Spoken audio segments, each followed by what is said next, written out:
Dios les bendiga, hermanos. De nuevo es un gozo, es un privilegio, siempre que podamos estudiar la palabra del Señor. Y cuanto más cuando podemos compartir la palabra del Señor. No son nuestras ideas, no son nuestros principios, es lo que humildemente podemos conocer por la Biblia. La autoridad es la palabra de Dios, la autoridad es la Biblia, y procuramos por su gracia, por su misericordia, guiarnos por la palabra del Señor. La Biblia enseña que hay 3 clases de muerte: muerte física, muerte espiritual y muerte eterna. Gracias a Dios por la Biblia. Gracias a Dios que nos enseña acerca de esas verdades que vivimos, valga decirlo, cada día, desafíos que tenemos y que en el futuro, por supuesto, tenemos que enfrentar. Yo quisiera hablarles en el día de hoy acerca de la muerte espiritual. Y para eso quiero hablar un poquitito, mencionarlo por lo menos, lo que es la muerte física. Debemos decir que la muerte no es la extinción de las cosas. Muerte sencillamente significa separación. Eso es muerte, estar separados. Cuando una persona muere físicamente, su cuerpo no deja de existir. Sencillamente su espíritu, su alma se separa del cuerpo. Y el cuerpo, como dijo el Señor, como dice la Biblia, vuelve al polvo. La materia se transforma, pero no deja de existir. En Hebreos 9:27 dice que está establecido para los hombres y las mujeres que mueran una sola vez y después de eso el juicio. Esa fue la sentencia que Dios le dio a Adán cuando le dijo: por culpa del pecado vas a morir. No fue la idea original, pero esa fue la consecuencia. Todos los seres humanos, con unas contadas excepciones, han muerto. Murió, como decimos, murió Abraham, murió Abel, murió Set, murió Moisés, murió David. Y aún nuestro Señor Jesucristo, cuando asumió nuestra naturaleza humana, como humano, Él también murió. Una de sus palabras en la cruz fue: Dios mío, en tus manos encomiendo mi espíritu. Y dice que cuando lo fueron a bajar de la cruz para ver que en verdad estaba muerto, fue cuando le metieron una lanza por el costado, para ver qué gesto, qué movimiento, si acaso quedaba alguno. Y efectivamente comprobaron que estaba muerto, y porque estaba muerto, no le quebraron las piernas, como generalmente lo hacían con los moribundos. Esa es la muerte física. Ningún ser humano está exento de eso. Solo aquellos ejemplos que nos dice la Biblia de Enoc, que fue arrebatado al cielo, o de Elías, que son quizá algunas figuras de lo que será el arrebatamiento de la iglesia cuando el Señor venga. Pero esa es la muerte física, con la cual todos tenemos que bregar todos los días, por múltiples circunstancias, pero que, como dije, es la naturaleza de la vida. La segunda muerte tiene que ver con la muerte espiritual, y a eso voy a referirme ahora. Pero la muerte espiritual significa sencillamente que el espíritu de la persona, que el espíritu del ser, que el alma de la persona está muerto, separado de Dios, está alejado de Dios. Eso es lo que se conoce como muerte espiritual. Físicamente la persona puede estar viva. Físicamente la persona se puede ver muy sana, muy en sus cabales, muy sabio, en todas las dimensiones de la vida física. Pero según la Biblia, esa persona espiritualmente puede estar muerto. Y finalmente, la muerte eterna, que ya es la condenación eterna. No voy a hacer referencia a ella porque es un poquito extenso mencionarlo. Pero para hablar de la muerte espiritual, yo quiero ir a un pasaje bíblico. Efesios capítulo 2. Y quiero leer todo desde el versículo 1 hasta el versículo 9. Porque en ese pasaje es uno de los pocos pasajes de la Biblia que nos enseña la gran diferencia entre la muerte espiritual y los mecanismos o los medios por los cuales Dios nos da la vida espiritual. Si usted tiene su Biblia y me puede acompañar, Efesios capítulo 2, versículos 1 al 9. Si no, quiero que lo escuche y después trataré de hacer algunos comentarios. Pablo le escribe a la iglesia de los Efesios y les dice: Él, Dios, os dio vida a vosotros cuando estabais muertos en vuestros delitos y pecados, en los cuales anduvisteis en otro tiempo, siguiendo la corriente de este mundo, conforme al príncipe de la potestad del aire, el espíritu que ahora opera en los hijos de desobediencia, entre los cuales también todos nosotros vivimos en otro tiempo, en los deseos de nuestra carne, haciendo la voluntad de la carne y de los pensamientos, y éramos por naturaleza hijos de ira, lo mismo que los demás. Versículo 4. Pero Dios, que es rico en misericordia, por su gran amor con que nos amó, aún estando nosotros muertos en pecado, nos dio vida juntamente con Cristo. Por gracia sois salvos. Y juntamente con Él nos resucitó y asimismo nos hizo sentar en lugares celestiales con Cristo, para mostrar en los siglos venideros las abundantes riquezas de su gracia en su bondad para con nosotros en Cristo. Porque por gracia sois salvos por medio de la fe, y esto no de vosotros, pues es un don de Dios, no por obras, para que nadie se gloríe. Amén.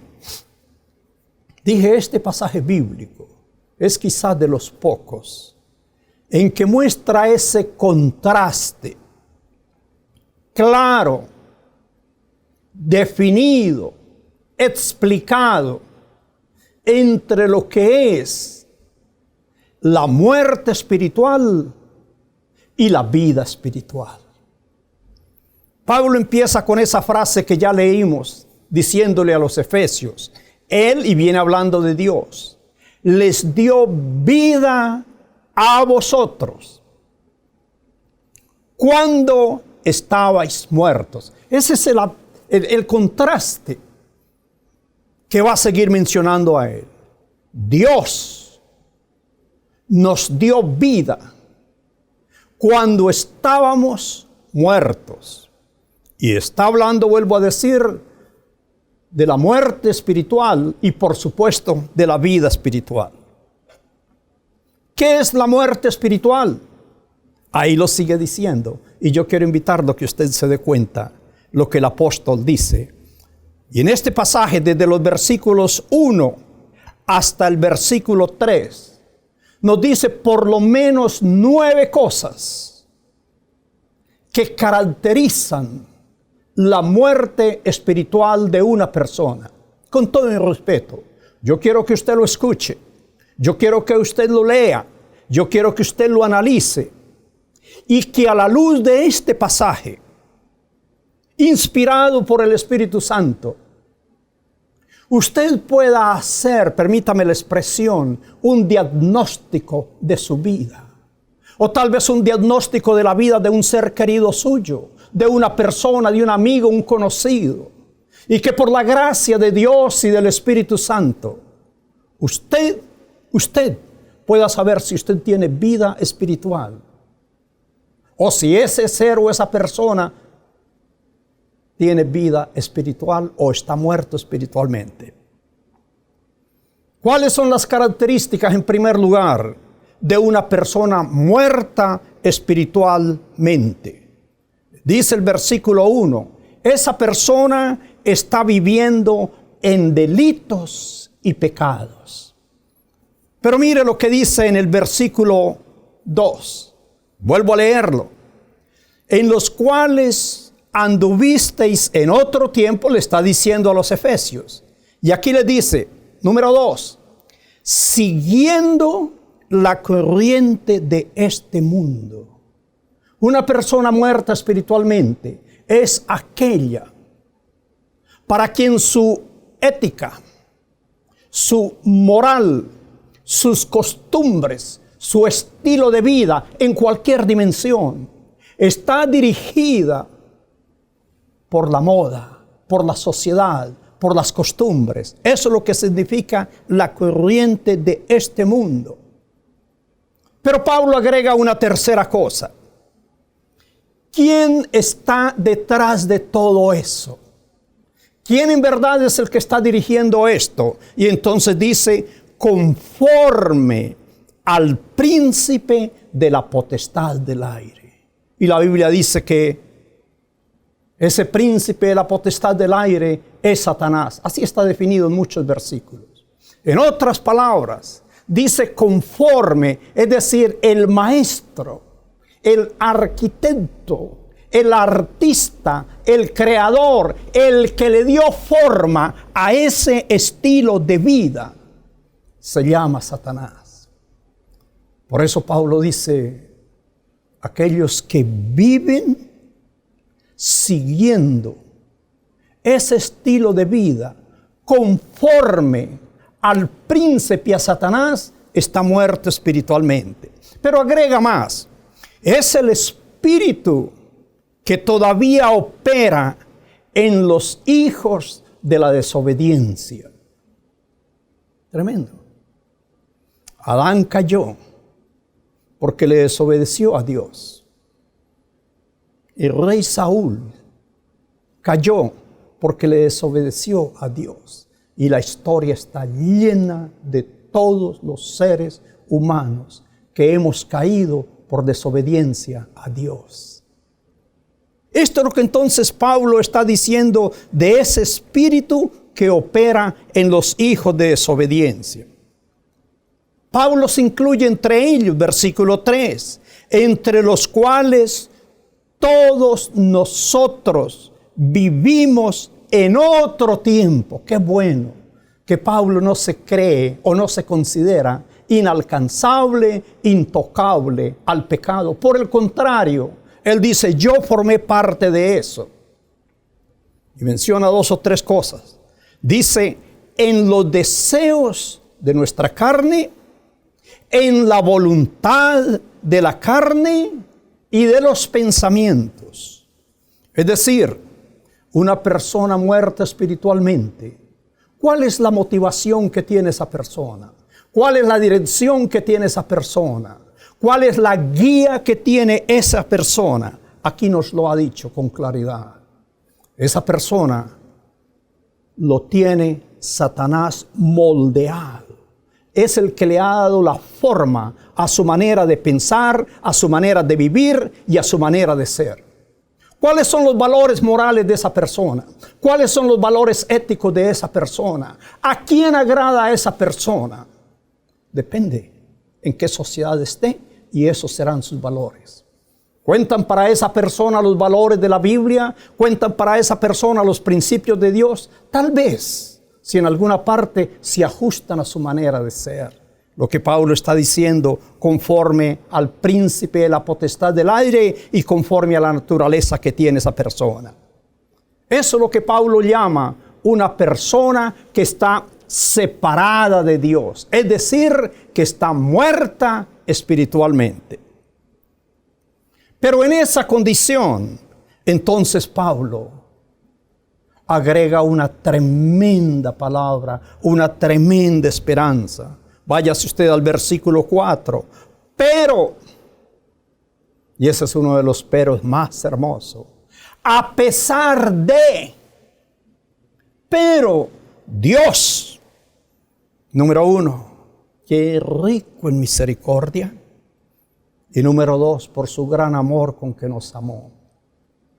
¿Qué es la misericordia?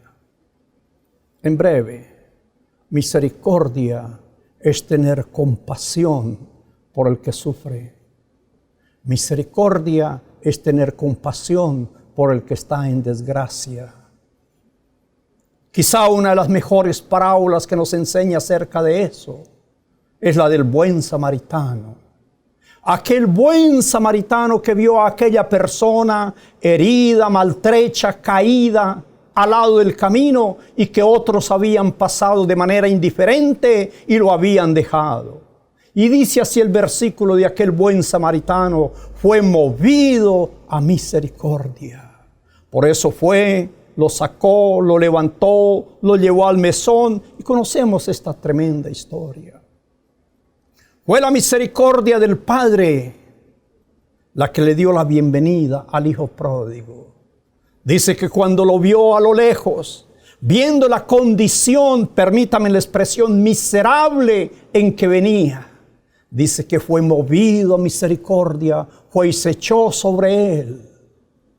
No le criticó, no le increpó nada de todo lo que había hecho de su pasado, de su vida. Sencillamente fue y lo abrazó porque fue movido a misericordia. Eso es lo que San Pablo está diciendo aquí. Pero Dios, que nos vio en esa condición de muerte, que nos vio en esa condición de esclavitud, que nos vio huérfanos, desamparados, como dijo Jesús, como ovejas que no tienen pastor. Pero Dios, que es rico en misericordia, Dios que es rico en misericordia, por su gran amor con que nos amó, aún, vuelve a enfatizarlo, estando nosotros muertos, y vuelve a enfatizarlo, en pecados. Dios, que es rico en misericordia y por su amor, nos dio vida. Y yo quiero enfatizar aquí un punto. Nos dio vida con Cristo. Y agrega esta tremenda frase: por gracia sois salvos. Dios vio nuestra condición de muerte. Dios vio nuestra condición de esclavitud. Dios vio cómo vivíamos. Y permítanme, a pesar de eso, vino y nos dio vida. No hay un ejemplo que nos ayude a entender esto mejor que el de Lázaro. Cuando Lázaro estaba muerto, y a decir de las hermanas, su cuerpo ya había entrado en descomposición. Ellas dijeron, ya hiede, ya era de 4 días. Jesús se acercó a la tumba de Lázaro y le habló su palabra y le dijo: Lázaro, ven fuera. Y dice la Biblia que Lázaro salió vivo, andando, y permítame la expresión, no olía a muerto. Dios le dio la vida, le devolvió la vida. Y eso es lo que dice aquí este pasaje bíblico. Cuando nosotros estábamos muertos en delitos, en pecados, permítame la expresión, cuando ya nos habíamos podrido y olíamos a feo, Dios nos dio vida con Cristo Jesús. Y agrega esta frase: por gracia. La gracia es una palabra de las más hermosas que tenemos en la Biblia. Tal vez va un poquitito más allá de la misericordia. Como dije, la misericordia es compadecerse por el que sufre. Pero la gracia va al punto de hacerle el bien, de desearle lo bueno, de hacer lo mejor, aún por aquel que le ha lastimado, que le ha herido. La gracia se mueve más allá de donde va la misericordia. Cuando Jesús estaba en la cruz, viendo a todos los que le habían crucificado ahí, los que le habían herido, torturado, etcétera, etcétera, etcétera. Jesús tuvo una oración de gracia y oró al Padre y dijo: Padre, perdónalos, no saben lo que hacen. Otro hubiera pedido palabras de venganza, de juicio, de iras, quién sabe cuántas otras cosas. Jesús no lo hizo porque en su corazón había gracia. Y esto que dice aquí: con Cristo, por gracia, sois salvos. Pero no solamente nos da la salvación en ese sentido, sino que dice que nos, versículo 6, juntamente con Él, con Cristo, nos resucitó. Amén. Esa es la vida cristiana. El hermoso contraste. Cuando estábamos muertos, Cristo, Dios, en Cristo, nos resucitó, nos devolvió la vida, nos resucitó y asimismo nos hizo sentar en lugares celestiales con Cristo Jesús. Qué hermoso pasaje. No solamente nos resucita, nos da la vida, pero que también dice, nos hace sentar en lugares celestiales. ¡Qué contraste tan grande con la muerte! Cuando dice, seguían la corriente de este mundo conforme a Satanás. Esa es la esclavitud de la muerte espiritual. Pero ahora dice, a diferencia, la vida con Cristo, es la vida espiritual, nuestra vida espiritual con Cristo está en lugares celestiales. Amén. Esto es una diferencia, como decimos, de la noche al día. ¿Qué propósito hay en esto? Versículo 7 dice, para mostrar en los siglos venideros, es decir, hasta nuestro tiempo, y de nuevo las abundantes riquezas de su gracia en su bondad para con nosotros en Cristo. Y termina con una conclusión definitiva. Por gracia, sois salvos. Número 2, por medio de la fe, con un énfasis. Esto no es de vosotros, es un don de Dios, un regalo de Dios. No por obras, para que nadie se gloríe. La salvación que el Señor nos da es la vida que el Señor nos da. Cuando una persona está en una condición tan triste como esta de muerte espiritual, marcado por el poder de Satanás, siguiendo los patrones, los moldes que Satanás le ha dado, ajeno a la vida de Dios, separado de Dios, como dice ahí más adelante, sin Dios y sin esperanza en el mundo. Gracias a esa misericordia de Dios, gracias a esa gracia de Dios, nos da vida en Cristo Jesús. Gracias a Dios. En Cristo Jesús no solo nos da la vida, en Cristo Jesús nos ha resucitado y sentado en lugares celestiales, en su bondad. La diferencia de una persona que conoce a Cristo y de una persona que no conoce a Cristo, la diferencia de esa persona la hace la vida en Cristo Jesús.